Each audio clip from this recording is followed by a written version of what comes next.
This is Harry Callaway again with another little episode of Justice, if you call it that.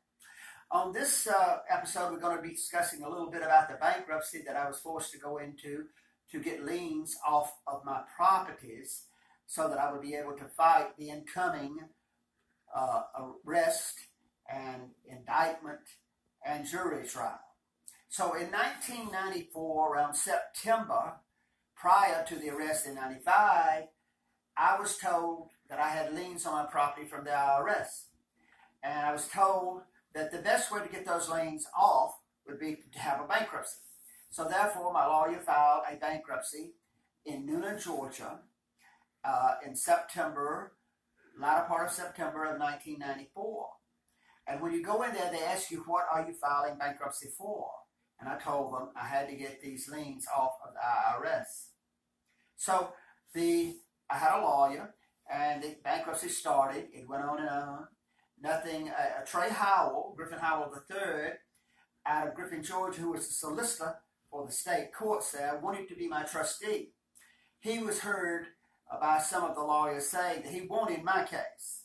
And by the way, he got it. And so he took, and he was the trustee from the beginning to the end. The lawyer, however, that I had paid for the inception, I got rid of him because he was not telling the story the way it should be told. So I told the lawyer, the bankruptcy judge rather, that we would have to get rid of him, and he said he wasn't going to do it.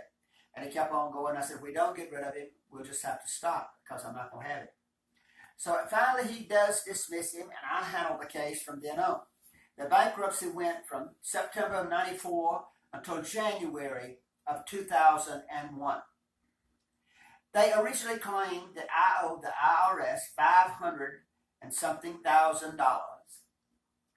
And I proved after doing the returns and amended returns that I owed them $27,000. Now, what happened though, they sold all of my property, millions of dollars. I realized there were several millions of dollars. And that was giving the property away.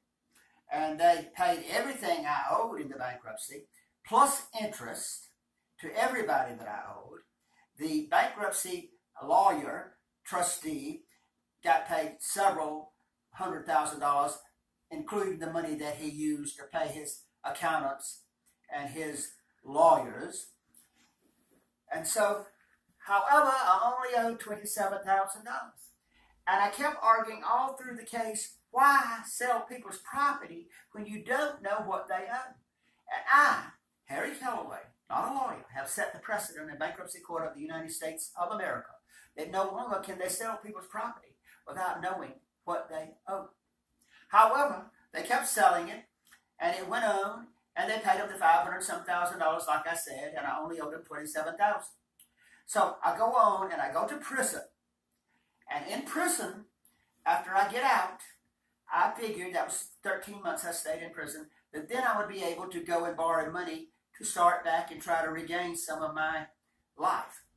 So I go to borrow the money at the bank, and come to find out the liens haven't been taken off from the IRS.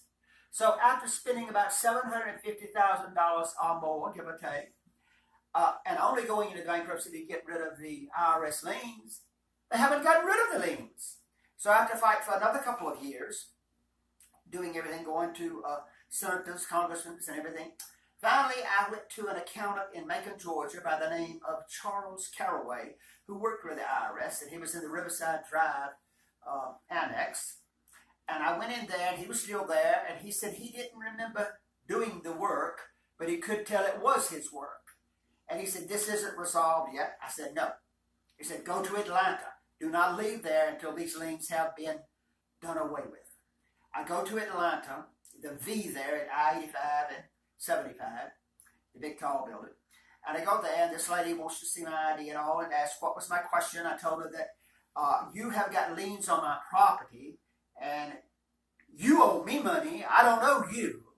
So she goes back in the other room after getting all my ID, and she comes back and she says, there are no liens on the property. Now remember, 3 days prior, there were liens on the property. So he obviously had called them. So she says, well, do I have another question? And I said, well, where's my damn money? She said, well, I can see we owe you a considerable amount of money. I said, yes, you do. I said, and right now with the interest compounded, you owe me about $700,000 worth of consideration. She said, well, she knew it was considerable, but she didn't know how much. She said, the only problem is that after we've had your money for over 5 years, it was after 7 at that point, that you have to have a lawyer to be able to get your money back. So, therefore, that's the situation now. Paid all this money, gone through all of this rigmarole, and all of it was to keep me from having any money to be able to fight this case, the criminal case. That will be it for today. Thank you very much. Appreciate you listening.